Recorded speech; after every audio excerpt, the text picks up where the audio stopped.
ગુજરાત હાઈકોર્ટની અંદર પૂછાતા એવા મહત્વના સવાલ ગુજરાત હાઈકોર્ટ આપણે કેવા કયા સવાલ જોઈએ છે તેમાં ગુજરાત હાઈકોર્ટમાં પ્યુન, પટ્ટાવાળા, ચોકીદાર, લિફ્ટમેન તેની ભરતી આવેલ છે. કેટલી 1149માં તેમાં મહત્વના સવાલો પૂછાય છે. સાવ સિમ્પલ જ પૂછાતા સવાલ હોય છે. તમે ગુજરાતી જનરલ નોલેજની કોઈ બી બુક વાંચો અને વિડીયો અમારા ડેલી જોતા રહેશો, તમને મિનિમમ 70 થી 80% તમને આ વિડીયોમાંથી કવર થઈ શકે છે. તો જોવાનો છે વિવિધ ક્રાંતિઓ વિશે માહિતી મેળવવાની છે. તો મિત્રો તમે એમાં જેમાં પહેલી વખત આવ્યો તો લાલ કલરનું સબસ્ક્રાઇબનું બટન છે, સબસ્ક્રાઇબર તો ફ્રી છે, તેના પર ક્લિક કરશો અને બાજુમાં બેલ આવશે તેના પર ક્લિક કરશો એટલે ડેઈલી મારા આવનાર વિડીયોની માહિતી તમને એક નોટિફિકેશન બેલ દ્વારા મળતી રહેશે. તો જોઈએ આજના ટોપિક વિશેની માહિતી. વિવિધ ક્રાંતિઓ વિશે. 1 નંબર, કાળી ક્રાંતિ શેને સંબંધિત છે? તો છે પેટ્રોલિયમ ઉત્પાદન વધારવા માટેની કાળી ક્રાંતિ હતી. 2 નંબર, લાલ ક્રાંતિ કયા ક્ષેત્ર સંબંધિત છે? તો છે માંસ, ટમેટા ઉત્પાદન માટે. 3 નંબર, ભૂરી ક્રાંતિ કયા ક્ષેત્ર સાથે સંબંધિત હતી? તો મત્સ્ય ઉત્પાદન માટે. 4 નંબર, ગુલાબી ક્રાંતિ કયા ક્ષેત્ર માટે ઉપયોગી હતી?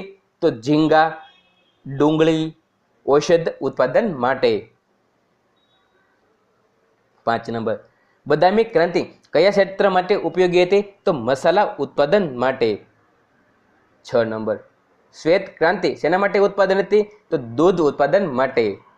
રજત ક્રાંતિ શેના માટે હતી? તો છે ઈંડા ઉત્પન્ન માટે. ખાલી શ્વેત ક્રાંતિ દૂધ માટે, રજત ઈંડા માટે, હરિત ક્રાંતિ ખાદ્ય ઉત્પાદન માટે, પીળી ક્રાંતિ તેલીબિયા માટે, ગોળ ક્રાંતિ બટેકા માટે.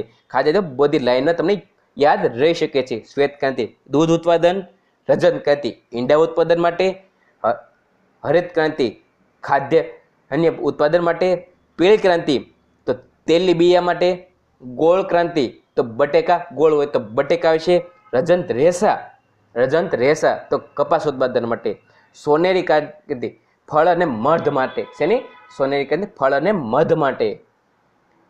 ગે ક્રાંતિ તો ખાતર ઉત્પાદન માટે. સેફ્રોન ક્રાંતિ કેસર ઉત્પાદન માટે. અમૂલ ક્રાંતિ તો જોશે કેના ઉત્પાદન માટે? નદી જોડો પરિયોજના માટે હતી. હરિત સોના ક્રાંતિ તો વાંસ ઉત્પાદન માટે. 16 નંબર, હરિત સોના ક્રાંતિ વાંસ ઉત્પાદન માટે. 17 નંબર, સૂર્યોદય ક્રાંતિ ઇલેક્ટ્રોનિક ઉદ્યોગનો વિકાસ માટે. 18 નંબર, ઓવરગ્રીન સદાબહાર ક્રાંતિ કેના માટે હતી? જૈવિક ખેતીની પ્રોત્સાહન તથા કૃષિ આવકમાં વધારો કરવા માટે. 19 નંબર, ઇન્દ્રધનુષની ક્રાંતિ તમામ ક્ષેત્રના ઉત્પાદનમાં વૃદ્ધિ હેતુ માટે. તો કેવી લાગી તમને મને વિવિધ ક્રાંતિઓ વિશે મને માહિતી? ગમી હોય તો લાઈક કરો, શેર કરો અને સબસ્ક્રાઈબ કરવાનું ભૂલશો નહીં. અને બીજા અમારા વિડીયો જોવા માટે નીચે એક લિંક બીજા સાઈડમાં તમે જોઈ શકો છો, એક ગોળ સિમ્બોલ છે તેના પર ક્લિક કરશો એટલે બધા અમારા વિડીયોની માહિતી તમને મળતી રહેશે.